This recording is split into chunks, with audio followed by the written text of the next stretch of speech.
Guys, ఈ video part 2. ఈ part 2లో నేను జామెట్రీ బాక్స్ ఓపెన్ చేస్తున్నాను. ఇది నాది జామెట్రీ బాక్స్ చూపిస్తానండి. ఓపెన్ చేస్తానే భూతద్దం ఉంది, దీనికోసం నేను అనుకున్నాను. ఇంకా పెన్సిల్, ఇది రౌండరు, ఇది డివైడరు, ఇది ఎరేజరు, ఇది షార్ప్నరు. మా అక్క చూపిస్తానండి. మా అక్కది వచ్చి మా అక్కది బ్లాక్ కలర్, బ్లాక్ పిచ్చిలో ఎంతమంది ఉన్నారు చూడండి. ఆ బ్లాక్ పిచ్చిలో మా అక్క ఒకటి.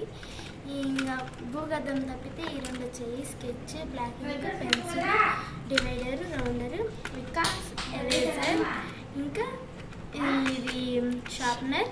అంతే. ఇంకా స్కేల్స్ వచ్చాయి, అవి చూపిస్తాను. ఈ స్కేల్స్ చూపిస్తాను మీకు. ఇది కూడా వచ్చింది, అంటే ఇది లూజ్ చేసుకునే దానికి ఇది వచ్చింది చూడండి. ఇంకా స్కేల్ వచ్చింది, స్కేల్ చూడండి, స్కేల్ ఇది రెయిన్బో స్కేల్, ఇది నేను పెట్టాను పేరు రెయిన్బో స్కేల్. ఇవి అంతే. ఇంకా జామెట్రీ బాక్స్లో వచ్చే స్కేల్స్ ఇవి. నాకు కూడా ఇలాగే వచ్చాయి. వికాస్ షాప్ నుంచి తెచ్చుకున్నాము, కోడూరులో ఉంటుంది ఇది. అంతే.